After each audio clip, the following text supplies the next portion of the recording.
bien, je suis très heureuse aujourd'hui, car aujourd'hui je suis avec Mireille. Bonjour Mireille. Bonjour Cécile. Alors Mireille est extraordinaire parce que c'est une DRH qui s'intéresse aux sportifs de haut niveau et on va tout apprendre.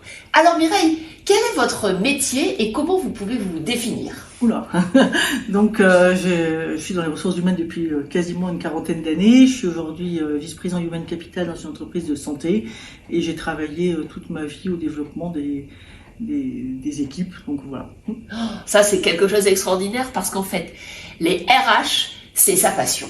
On peut dire ça comme ça. On peut, je crois. Alors ce livre, on va le montrer déjà parce que c'est quand même important de voir que c'est un travail à la fois de recherche, un travail pratique, méthodologique qui nous apporte beaucoup parce qu'en fait, il donne des tips sur les sportifs de haut niveau et les managers. Alors, pas d'outils. Voilà, pas d'outils. On est vraiment, voilà, très important. Alors, la première question que j'aimerais en fait vous poser, c'est qu'est-ce qu'on peut apprendre de ces sportifs de haut niveau et qu'est-ce qu'un manager peut-être doit en retirer, lui et l'entreprise? Alors, déjà le sujet il est un peu complexe. Je sais pas si c'est complexe, mais en tous les cas, le constat que je fais, c'est qu'il y a autant d'entreprises, il y a différentes typologies d'entreprises, il y a différentes typologies de sport, et il y a effectivement autant d'individus, autant de situations que d'individus. Donc en fait, le mix de tout ça m'a amené justement à pas partir sur des outils en disant finalement quand on fait du sport de haut niveau, ça veut dire quoi très précisément pour l'entreprise, parce que c'est multifactoriel, multiparamètres, Et je me suis dit, ça va pas, c'est mettre les gens dans des cases, c'est pas la bonne idée. Ce que je voulais, c'est vraiment ouvrir les chakras et faire en sorte que chacun se dise finalement, entre deux domaines qui se connaissent finalement assez mal, les entreprises et les sportifs du haut niveau, comment est-ce qu'on peut mettre des ponts entre eux et comment est-ce qu'on peut faire en sorte que les entreprises soient plus prêtes à accueillir les sportifs du haut niveau et comment est-ce qu'on peut faire que les sportifs du haut niveau aient plus envie aussi et soient aussi plus prêts à aller vers les entreprises. Parce qu'on s'aperçoit que dans les stages de management, justement, chaque fois qu'on a des stages de management, le grand truc, c'est d'inviter un sportif du haut niveau en disant on va faire rêver. On va inspirer.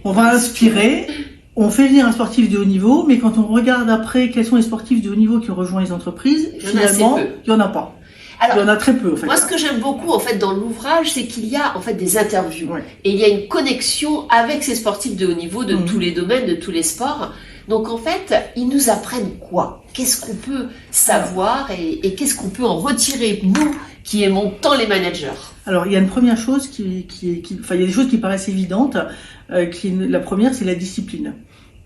Basiquement, quand vous faites du sport de haut niveau, ça veut dire qu'il pleuve, qu'il vente. Alors, il y a des sports qui sont en intérieur, d'autres en extérieur, mais faut vous lever tous les jours, faut vous prendre par la main, faut avoir la motivation pour y aller. Et donc, chaque jour, en fait, il y a un programme, il y a un suivi, il y a des étapes qu'il faut mettre en place. Et donc, il y a une discipline sportive. On n'est pas au plus haut niveau si on n'a pas une discipline sportive. Et ça, dans l'entreprise, c'est vrai qu'en France, notamment, on a souvent tendance à considérer que la discipline, c'est presque un gros mot. C'est-à-dire qu'on remet toujours en question les idées, les concepts, la règle, etc.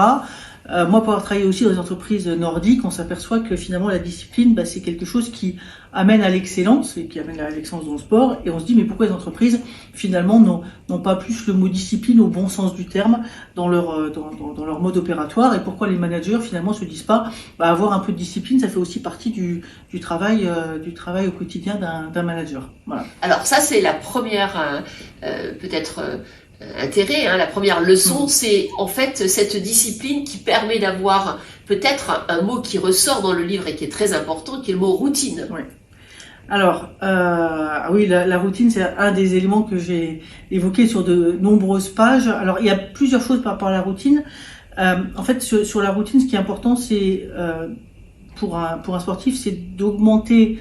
C'est un peu comme nous quand on conduit finalement, quand on passe son permis, au début on sait pas trop et puis après on conduit et parfois on fait autre chose en conduisant, parfois ça devient même un petit peu dangereux. Et en fait le sportif dans son travail, au plus haut niveau, son objectif c'est d'aller le plus loin possible dans ses routines pour pouvoir à un moment donné avoir optimiser tout ce qu'il peut faire de manière mécanique, automatique, etc. pour pouvoir libérer son temps de cerveau, notamment dans les périodes de compétition, et pouvoir à un moment donné aller plus loin dans dans l'innovation notamment, et puis oser prendre des risques.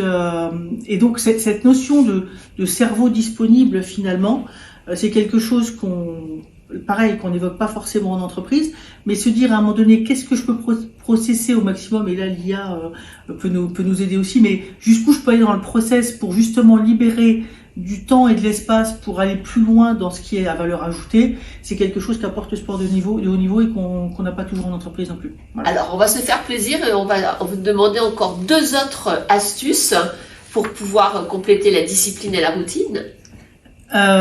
Pour compléter la discipline et la routine, alors il y a autre chose aussi qui est la capacité de concentration. Alors ça c'est quelque chose, aujourd'hui les neurosciences montrent que la capacité de concentration ça s'améliore tout le temps, et pour échanger assez régulièrement, notamment ces derniers temps, sur notamment les jeunes en entreprise ou les réunions en entreprise et puis les réunions à distance, Teams, etc. On s'aperçoit que le sujet de la concentration est un vrai sujet, notamment pour les jeunes générations, qui sont beaucoup dans le zapping, dans le fait de passer d'une chose à l'autre, et en fait se concentrer, c'est essentiel. Et le sportif de haut niveau, alors j'avais justement une discussion tout à l'heure avec une ex-sportive de haut niveau qui me disait, en fait, moi quand j'étais en compétition, j'entendais pas le public parce que j'étais dans ma bulle. Et c'est vrai que cette capacité de concentration et le fait de travailler ces éléments-là, en termes d'efficacité individuelle et du coup d'efficacité collective en réunion, si on le pratique de manière plus large, c'est quelque chose qui est très utile aux entreprises et au management. Voilà. Alors le petit quatrième, est-ce qu'il y a une petite il y en a plein d'autres. Voilà, mais c'est pour alors ça, on va choisir. Alors il y a la gestion de l'échec qui est essentielle. La résilience, la capacité. Alors les Américains disent fail fast, learn fast, c'est-à-dire la capacité finalement à se tromper pour rebondir. Et c'est vrai que les sportifs, dans la voie de l'apprentissage, finalement ils apprennent à coder l'échec pour ôter la charge émotionnelle finalement de l'échec et faire en sorte qu'ils vont plus loin l'échec n'en est pas un puisque c'est un élément d'apprentissage. Et c'est vrai qu'en entreprise, c'est des choses qu'on ne sait pas du tout gérer, et quand il y a des échecs, ça crée souvent des situations complexes, y compris pour les gens de ressources humaines à gérer. Et donc c'est un premier sujet. Et puis après il y a un autre sujet que je voulais évoquer peut-être très vite, c'est pas à chaque fois c'est pas forcément des compétences, c'est qu'est-ce que ça apporte, c'est en termes d'hygiène et de nutrition sommeil. Là aussi, on a aujourd'hui, alors parce qu'il y a Paris 2024, on a tout un tas de choses autour du manger, bouger, 30 minutes de sport par jour, grande cause nationale, etc. Et c'est vrai que le sportif de haut niveau en entreprise, il a eu une hygiène de vie, ça les empêche pas de faire la fête aussi. Il a eu une hygiène de vie, et cette hygiène de vie, ça permet aussi d'avoir des rôles modèles, on va dire, sur ces sujets-là, pour apprendre à mieux vivre au bon sens du terme, en sachant effectivement se nourrir convenablement, dormir au bon moment, etc. Et même si c'est pas le cœur de l'entreprise, c'est partie, je dirais, de la dimension sociétale de l'entreprise, de dire finalement, on élargit le champ, on parle de santé mentale tout le temps en entreprise aujourd'hui, peut-être que le sportif, il a un rôle à jouer dans les entreprises sur ces sujets-là aussi. Un immense merci Mireille, on remontre l'ouvrage qui est passionnant parce qu'il y a plein donc d'exemples, il y a une préface et bien sûr de Diagana, donc ça c'est quand même super intéressant, c'est toujours Stéphane et toujours à la pointe de ce qu'on peut en retirer. Donc dans la petite synthèse classique, eh bien on retiendra des idées essentielles. Alors ce que dit Mireille, c'est déjà qu'en fait il n'y a pas un sportif, mais il y a plein de diversité. Tout dépend donc de la discipline, du contexte, de la culture et bien entendu de la personne. Et puis qu'est-ce que les managers et les entreprises peuvent retirer? Alors vous nous avez d'abord cité la discipline, parce que la discipline, ça permet en fait de progresser sur soi et puis d'être beaucoup plus en ligne avec les autres. La routine qui permet en fait une performance par rapport à un étalon et qui permet surtout de pouvoir donc progresser mentalement et physiquement. Ensuite, il y a cette résilience, accepter l'échec et en faire un moteur d'apprentissage pour pouvoir aussi être équilibré au niveau physique et mental. Et c'est important de bouger, c'est important de bien manger. Alors ça, c'est super intéressant. Donc en fait, toutes ces petites recettes qui peuvent sembler anodines, elles sont fondatrices d'une personne qui va plus vite, plus haut, performante et surtout qui est bien sûr toujours dans la passion, parce que le sport, c'est la passion.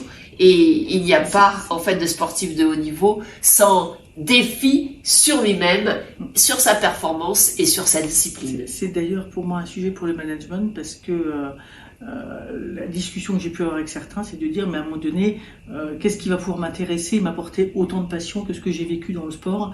Et c'est un vrai challenge, je pense, pour les entreprises de se dire qu'est-ce qu'on met en place en termes d'accompagnement pour vraiment être capable d'apporter finalement ce qui est attendu en termes d'environnement de vie à des sportifs de haut niveau qui ont eu l'habitude de célébrer, qui ont eu l'habitude de tout un tas de choses qui finalement ne sont pas l'essence même de beaucoup d'entreprises. Passionnant. Voilà. Et c'est vrai qu'il va falloir peut-être éduquer les DRH maintenant à accepter ces sportifs. Je crois. Merci Mireille. Merci. Au revoir. Au revoir. À bientôt.